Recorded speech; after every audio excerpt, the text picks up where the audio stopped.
सच कहते हैं लोग, बोए बीज बबुल के तो आम कहाँ से होए। ऐसा ही कुछ सुलेखा जी अपनी बगिया में कर रही थी। आज जो कुछ भी हुआ उसके बाद एक नकारात्मक तस्वीर बन चुकी थी सुलेखा जी की रिया के सामने। पर वो गुस्सा अपनी बहन पर निकाल रही थी। देख रिया, माँ जी ने जो कुछ भी कहा वो उन्होंने कहा। तू मुझसे क्यों नाराज है? देख, मुझे बिल्कुल अच्छा नहीं लगता जब तू नाराज होती है। माँ क्या कहती है, चाहे जो कुछ हो जाए, पर ये याद रखना कि तुम एक ही को की संतान हो। एक दूसरे का साथ कभी ना छोड़ना। दीदी, मुझे डर लग रहा है। क्यों मम्मी जी मेरे साथ ऐसा कर रही हैं? क्यों वो नहीं पसंद करती कि मैं पहले की जैसे आप पर हक जताया करूं? वो क्यों आपको मेरी जेठानी बनाने पर तुली हैं? देख, थोड़े दिन की बात है। थोड़े दिन बाद हम मायके जाएंगे। कुछ समय के लिए सब भूल जाएंगे। वही तू और वही मैं। खूब मस्ती करेंगे, खूब लड़ेंगे एक दूसरे से। कल मेरी बात माँ से हुई। वो एक दिन 2 दिन में फ़ोन करने वाली हैं मम्मी जी से अनुमति के लिए। ये सुन थोड़ा सुकून मिला। अभी हालात रिया के लिए मुश्किल हो गए थे, क्योंकि अभी तक तो वाणी के साथ सफ़र अच्छा कट रहा था रसोई का। पर अब तो हुक्म की पालन करनी थी। अब तो अकेली ही रसोई में एक वक्त का खाना बनाना था। अभी सुबह के खाने की जिम्मेदारी रिया की थी। वाणी को सख्त हिदायत थी मदद के लिए ना जाए। मन ही मन दुख रहा था। मेरी ही बहन के साथ ऐसा हुआ, वो भी मेरे सामने। अगर मेरे साथ ऐसा होता तो रिया लड़ जाती बिना देखे कि सामने कौन। बस इसी हिम्मत की तो कमी थी। जैसे तैसे काम हो रहा था, पर हर बार वाणी को वाहवाही मिलती और रिया को ताने। मन खट्टा हो गया था रिया का, और इसका असर होता उसकी जुबान पर जब वो वाणी से बात करती। रिया और वाणी, परसों करवा चौथ है और ये तुम्हारा पहला करवा चौथ है। सुबह सुबह जल्दी उठकर नहा लेना और जो खाना है तभी खा लेना। फिर सारा दिन कुछ नहीं खाना। मेहंदी वाली को कल बुलाया है, मन से मेहंदी लगवाना। कोई कंजूसी ना करना। ये 2 साड़ियाँ हैं, आज ही ले लो। ये लाल वाली तुम्हारे लिए है वाणी, और गुलाबी तुम्हारे लिए रिया। सगुन की साड़ियाँ हैं, यही पहनना परसों। उन्हीं के सामने रिया और वाणी की माँ ने फ़ोन किया और करवा चौथ के बाद दोनों बेटियों को घर भेजने का अनुरोध किया। जी आप निश्चित रहिए, वाणी और रिया अपने मायके जब उनकी इच्छा हो तब आ सकती हैं। बड़ी हैं प्यारी बेटियां ये। और वाणी तो बहुत समझदार है, बहुत ही स्वादिष्ट खाना बनाती है। वैसे एक बात कहूँ सरला जी, रिया को भी वाणी के जैसे रसोई में तिपुड़ कर देते तो अच्छा रहता। एक बेटी की बड़ाई और एक बेटी की तुलना सुनकर मन बैठ गया। फिर भी यही कहा गया कि रिया छोटी थी तो थोड़ी लाड प्यार में ही रही, और वो मन की बहुत अच्छी है। मेरी दोनों बेटियां एक दूसरे की जान है। आपसे विनती है, कोई गलती हो जाए तो माफ़ कर दीजिएगा। उन्हें नादान समझकर। अरे नहीं सरला जी, ऐसी कोई बात नहीं। अब ये इस घर की बहुएं हैं, मेरी बहुएं हैं। आप निश्चित रहिए, सब सीख जाएंगी। फ़ोन और बात करके पलटी ही थी कि देखा रिया के हाथ में लाल साड़ी थी और वाणी के हाथ में गुलाबी साड़ी थी। अरे वाणी बहू, ये साड़ी तुम्हारे लिए थी और रिया के लिए गुलाबी। वो माँ जी, रिया को ये साड़ी पसंद आई तो मैंने ये उसे दे दी। हर बार अपना हक देती रही तो एक दिन खाली हाथ रह जाओगी। और रिया, तुम भी थोड़ा समझा करो। हर बार अपनी बहन से छीन लेती हो जो भी उसे मिलता है। क्या तुम्हें हम जो भी देते हैं पसंद नहीं आता? तुम ही तो बताती थी कि तुम्हें गुलाबी रंग पसंद है, तो मैं गुलाबी रंग लाई थी तुम्हारे लिए। मुझसे गलती हो गई मम्मी जी। और वो लाल साड़ी वाड़ी को देकर अपने कमरे में चली। पर आज वाड़ी रिया के पीछे नहीं आई। आज उसने कमरे में जाकर रिया से ये नहीं कहा कि सीरियल नहीं देखती क्या। आज उसने उसकी जिद पूरी नहीं की। शायद जो बीज बोया जा रहा था उसकी नवजात जड़ें निकलने लगी थी।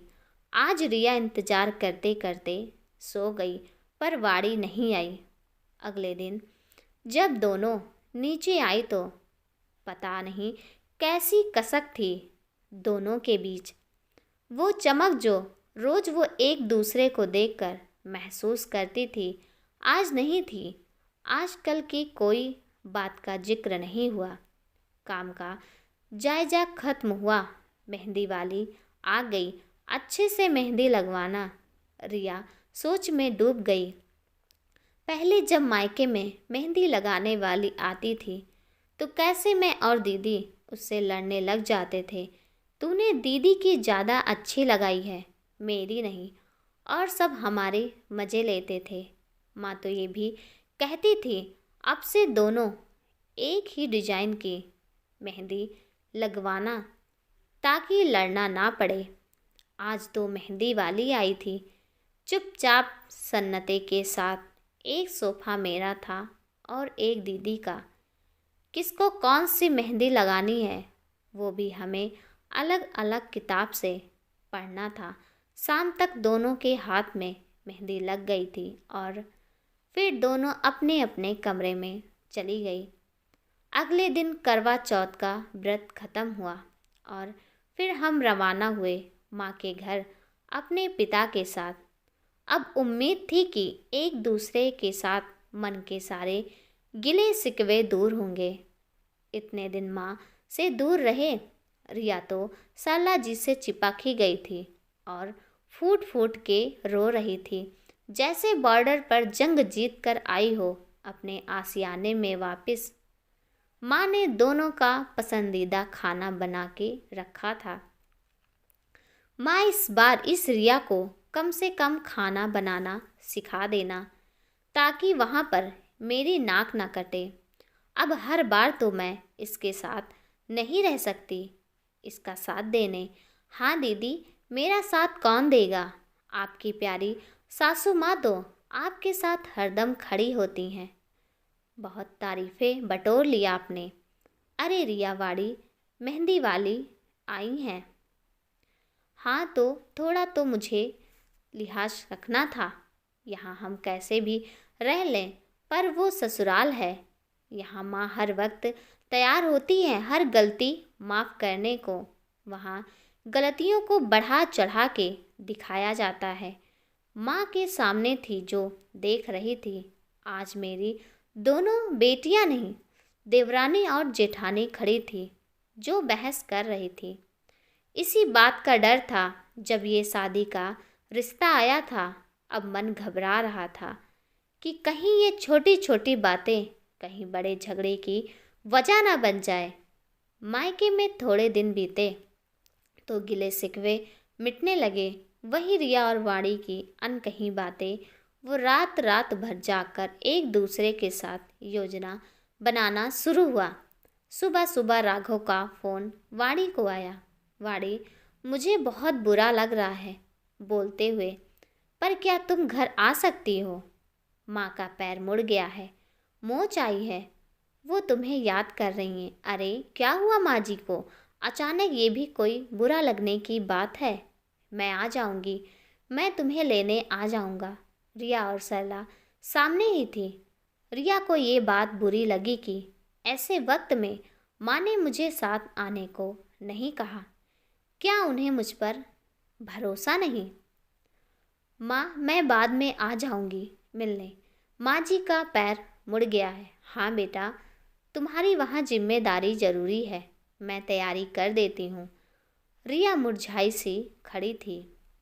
अरे रिया तू भी चली जा साथ, वहाँ तेरी भी ज़रूरत होगी। माँ मेरी ज़रूरत होती तो मुझे मम्मी जी साथ आने को कहती, पर उन्होंने बस दीदी को ही कहा। अभी वक्त नहीं था बहस या समझाने का, तो सरला ने कुछ नहीं कहा। वाड़ी चली गई ससुराल। इधर रिया खुश तो थी, पर मन में छोटी छोटी बातों को जमा कर रही थी। उधर सुलेखा जी को पूरा समय मिला वाणी के साथ अपने रिश्ते को मजबूत करने का। एक दिन अचानक रिया बेहोश हो गई। अरे रिया, क्या हुआ? सब ठीक है ना? रिया के पापा उठे, लेकर हॉस्पिटल भागे। क्या हो गया? कहीं ज़्यादा मानसिक तनाव तो नहीं ले लिया? मुझे तो घबराहट हो रही है।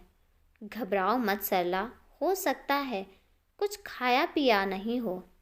क्या बोलूँगे मैं राहुल जी को, उन्हें तो कुछ पता भी नहीं। थोड़ी देर में डॉक्टर वहाँ आई। क्या बात है डॉक्टर, सब ठीक है ना? मेरी बेटी अचानक कैसे बेहोश हो गई? मिठाई खिलाइए, आपकी बेटी प्रेग्नेंट है। आँखों में जैसे दोनों के चमक आ गई। क्या हमारी रिया माँ बनने वाली है? खुशी के मारे पैर जमीन पर ना थे। अरे वाड़ी भी यही होती तो अच्छा होता। ये सुन रिया की माँ की हंसी अचानक मायूस हो गई। वाड़ी बड़ी है, और कहीं उसके मन में कुछ बात आ गई तो ऐसा कुछ नहीं होगा। मेरी दोनों बेटियां समझदार हैं। अब मैं ये खुशी मनाऊंगी और अपनी रिया को नहीं भर भर आशीर्वाद दूंगी। इससे पहले सुलेखा जी को ये खुशखबरी सुना दूं। सरला ने सुलेखा जी को फ़ोन किया। राधे राधे, कैसी हैं आप? अब मैं ठीक हूँ, आप कैसी हैं? सुलेखा जी ने वापस पूछा। मैं अच्छी हूँ। आपको खुशखबरी देनी है, आप दादी बनने वाली हैं। हमारी रिया पेट से है। क्या मैं दादी बनने वाली हूँ? आपको भी बधाई। रिया कहाँ है? आज तो खाटू महाराज की कृपा से मेरे घर में रोशनी हो गई। मैं बहुत खुश हूँ। रिया से बात करा दो। अभी वो अस्पताल में है, अभी आराम कर रही है। थोड़ी देर में बात कराती हूँ। वाड़ी से बात करा दीजिए। अरे वाड़ी, इधर आ। वाड़ी ने पूछा। क्या हुआ मम्मी जी? अरे तू ताई बनने वाली है। हमारे घर में बाल गोपाल आने वाले हैं। रिया पेट से है। ये सुन वाणी के चेहरे पर खुशी दिखाई नहीं दी। सुलेखा समझ गई। सरला जी, मैं बाद में बात करती हूँ। वाणी का इस तरह नज़रअंदाज करना सरला को सब कुछ कह गया। वैसे भी एक माँ को जज्बात समझने के लिए ज़रूरी नहीं कि बच्चा सामने हो। वाणी को मैं बाद में समझा दूंगी, पर अभी वक्त है कि रिया को खुश रखूं। अरे रिया, बहुत बहुत बधाई तुम्हें। बहुत सारा आशीर्वाद मुझे इस खुशी को महसूस कराने के लिए। क्या हुआ माँ? मैं अस्पताल में हूँ और आप खुश हो रही हो। अरे मेरी गुड़िया, अब तो बड़ी हो जा।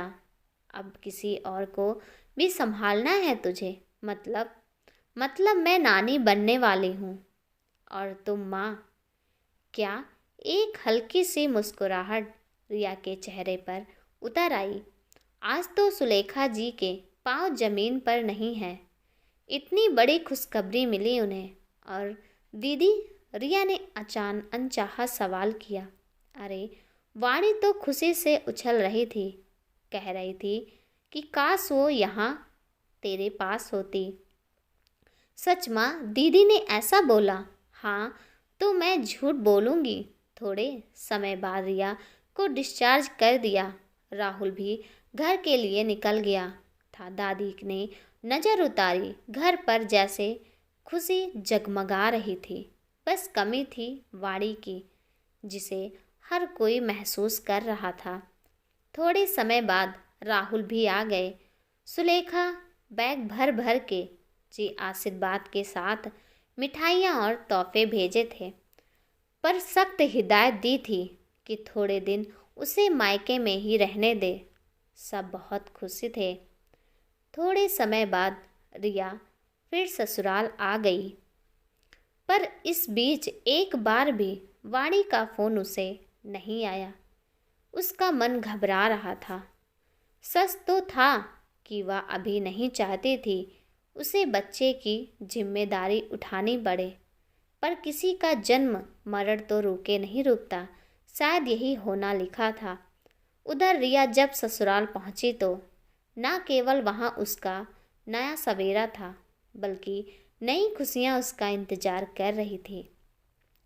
पर मन अभी भी अपनी बहन को ढूंढ रहा था, जो कहीं ससुराल के रिश्ते में खो गई थी। उसकी नादानियाँ इतनी बड़ी ना थी। जब तक माँ थी तो सब कुछ संभल गया।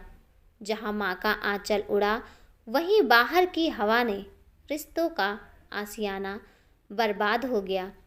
हाथ में आरती का थाल लिए आज बड़ी बहन नहीं, एक जेठानी अपनी देवरानी का स्वागत कर रही थी, जिसके होठों पर वो मुस्कुराहट थी जो आज दिल दुखा रही थी।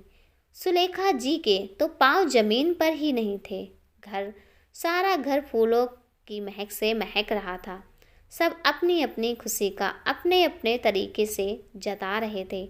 देखो वाड़ी, अब तुम्हारी बहन की जिम्मेदारी तुम्हारी है। उसका ख्याल रखना, वक्त पर खाना पीना सब तुम्हें ही देखना है। सब कोई लापरवाही की कोई जगह नहीं। ऐसा लग रहा था कि अभी तक जो भी खामियां सुलेखा जी को रिया में नज़र आ रही थी, वो एक पल में गायब हो गई। बस आज ये सच था कि घर की खुशी की वजह रिया देने जा रही थी। ये तो महसूस सभी को हो रहा था कि दोनों बहनों में मुनमुटाव है, पर फिर भी एक लिहाज का पर्दा बना हुआ था। रिया अपने कमरे में थी। थोड़ी देर में वाड़ी वहाँ पहुँची। ये लो गिलास का दूध पी लो। तभी रिया ने वाड़ी का हाथ पकड़ा। दीदी रुक जाओ, ऐसा भी क्या हो गया कि आप मुझसे बात तक नहीं करती? तुम खुद से पूछे रिया, मुझे हिदायत देती थी।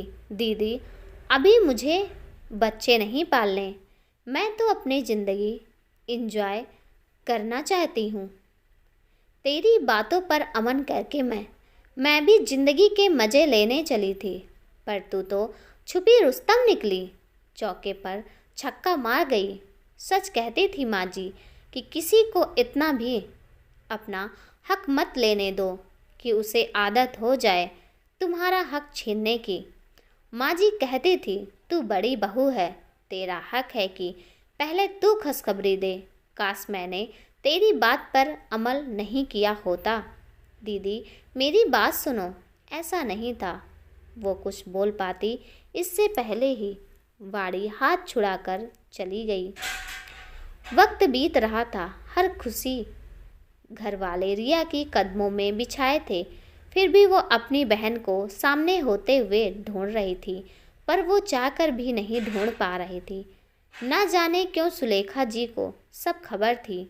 वो चाहती तो सब कुछ एक पल में ठीक कर सकती, पर यहाँ उनका अहम एक सास का रूप ले रहा था, जबकि दोनों को यहाँ एक माँ की ज़रूरत थी। लगभग 7 महीने बीत चुके थे।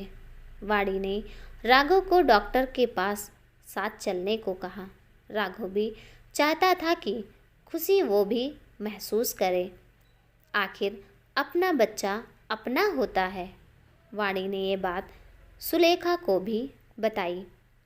उसे भी पता था कि वाणी किस परिस्थिति से गुजर रही थी।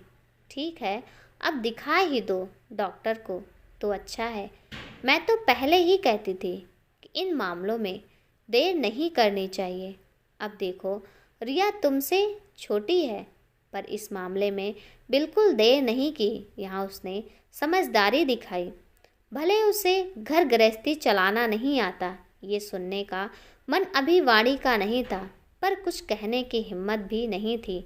डॉक्टर ने कहा कि तुम्हें कोई समस्या नहीं है, पर तुम मानसिक तनाव में हो। शायद कभी कभी ये भी बड़ा कारण हो सकता है कि तुम कंसीव नहीं कर पा रही। खुशनुमा मन जितना रहेगा उतना ही आसान होगा तुम्हें कंसीव करना।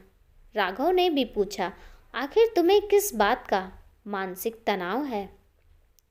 वाणी घर पर सब अच्छा है।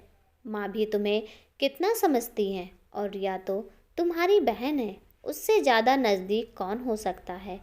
वही तो वजह है आज मेरे मानसिक तनाव की। राघव जी, काश कि हम दोनों बहनों की शादी एक घर में ना हुई होती तो ये रिश्ता तो आज ऐसा ना होता। पर रिया ने मुझे समझा ही नहीं। मैं अब उसके साथ एक घर में नहीं रहना चाहती। ये टीम क्या, तुम क्या कह रही हो? रिया तुम्हारी बहन है, तुम उससे कैसे अलग होने की सोच सकती हो? राघव जी, मैं अलग होने की नहीं सोच रही, बस कुछ समय के लिए। डॉक्टर ने भी कहा कि मुझे खुश रहना है, पर अगर वो मेरे साथ सामने रहेगी तो मैं खुश नहीं रह पाऊंगी। वाणी की जिद के आगे पूरा परिवार बिखर गया। पर सच क्या था? गलती किसकी थी? क्या गलती सुलेखा जी की थी कि उन्होंने दोनों के बीच मतभेद उत्पन्न किया जिसका ये नतीजा था? या गलती रिया की थी जिसने अपनी बात का मान नहीं रखा? या गलती सरला की थी कि दो बहनों को एक घर में ना ब्याहती? पर परिवार तो बिखर ही गया था। माँ जी, मुझे माफ़ कर दो, मैं नहीं रह पाऊंगी यहाँ।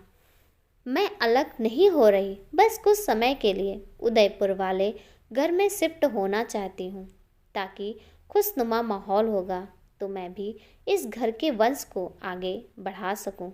दीदी, मुझे छोड़कर मत जाओ। ऐसी भी क्या नाराज़गी कि आप मेरे साथ रहना ही नहीं चाहती? देख रिया, मैं नहीं चाहती कि हमारे रिश्ते में और खटास आए। हो सकता है दूर रहे तो एक दूसरे की कद्र करें। तू अपना ख्याल रखना। दीदी, मैं आपकी बहन हूँ। क्या आप बड़ी होकर मुझे माफ़ नहीं कर सकती? क्या मेरा बच्चा आपका बच्चा नहीं होगा? अब ये मत कर रिया। खुद का बच्चा होता है। कल को जब तेरे बच्चे का नाम जुड़ेगा तो तुझसे और राहुल जी से ही जुड़ेगा। हम तो ताऊ ताई ही रहेंगे। पर क्या तू नहीं चाहती कि मेरी अपनी कोई संतान हो? दीदी, भला मैं क्यों ऐसा नहीं चाहूँगी? मैं तो बहुत खुश रहूँगी जब आपकी कोई खबर मिलेगी। पर रिया, जब तक हम साथ रहेंगे मैं मानसिक तनाव से गुजरती रहूँगी। इससे अच्छा है तू मुझे जाने दे। उस वक्त सरला और उनके पति भी वहीं थे, पर उनकी सलाह नहीं एक बेटी के आगे फीकी पड़ गई और वाणी राघव के साथ उदयपुर चली गई। सर पर हाथ रखे सुलेखा रो रही थी। क्या इसी दिन के लिए मैंने अपने बच्चों की शादी की थी? उस घर के टुकड़े हो जाएं। माफ़ कीजिए सुलेखा जी, पर गलती आपकी है। अगर आप चाहती तो ऐसा कभी नहीं होता। आप चाहती तो दो बहनें मिलजुल कर एक साथ एक दूसरे के लिए खड़ी होती, पर आपने उन दोनों के बीच जेठानी और देवरानी का रिश्ता कायम ही कर दिया। जन्म से शादी तक ऐसा कभी नहीं हुआ कि मेरी बेटियों के बीच झगड़े नहीं हुए, पर कड़वाहट कभी नहीं घुली दोनों के रिश्ते में। पर आज ये कड़वाहट कैसे घुल गई? क्या हो जाता अगर आप उन्हें माँ बनकर हिदायत देती? पर आपने सास बनकर उन्हें एक दूसरे को हीन भावना से देखना सिखाया। ये कहकर सरला वहाँ से चली गई।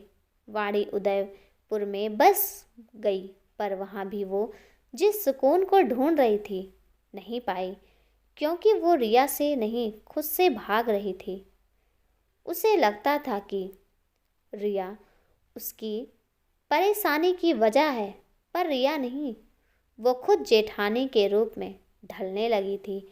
वरना बहन की बातों का भला इतना बुरा कभी ना लगता। दिन बीत रहे थे। उधर रिया की डिलीवरी का समय नज़दीक था। सुलेखा जी अकेले सब संभालने में असमर्थ थी। इधर वाणी रात दिन सुकून की तलाश कर रही थी और राघव के दिन भर काम पर चले जाने के बाद पूरा दिन काटना मुश्किल होता रहकर उसे रिया की अटखेलियाँ याद आती।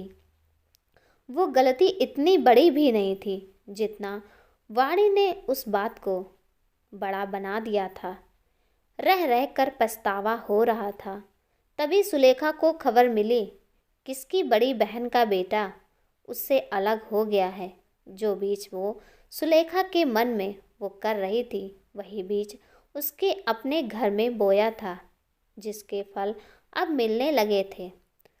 ये सुनकर सुलेखा को अपनी गलती का एहसास हुआ। रिया को डिलीवरी के लिए अस्पताल ले जाया गया। ये खबर वाड़ी तक भी पहुंची। तू कितनी बुरी हो सकती है अपनी बहन के लिए। आज उसे सबसे ज़्यादा ज़रूरत है तेरी। एक नन्हा सा मेहमान, उसकी क्या गलती है? नहीं वाड़ी, तेरा अहम इतना बड़ा नहीं हो सकता। जिंदगी बार बार मौका नहीं देती अपनी गलती सुधारने का। आज तुझे मिला है तो इसे जाने ना दे। उधर अस्पताल में सब लोग जमा थे। किसी भी वक्त खुशखबरी आ सकती थी। सभी ने देखा वाड़ी और राघव भी आ चुके थे, जिसने अपनी सास और माँ से माफ़ी मांगकर अपनी गलती का पछतावा किया। थोड़ी देर में खबर मिली कि लड़का हुआ है। ये सुनकर तो पांव जमीन और ही नहीं थे सबके। 4 दिन बाद रिया को डिस्चार्ज मिल गया। वो बच्चे को लेकर घर आई। असच घर पर उसका स्वागत उसकी जेठानी नहीं, उसकी बड़ी बहन ने किया। गला भर आया माफ़ी मांगने के लिए। बस गिले शिकवे नीर में बह गए। दोस्तों, ये परिवार तो एक हो गया, पर ज़्यादातर परिवार ऐसी परिस्थितियों में बिखर जाते हैं। कुछ महीनों बाद वाणी की भी खुशखबरी मिली। ये परिवार पूरा हो चुका था और सास भी माँ बन चुकी थी। जहाँ अब जेठानी देवरानी ने दो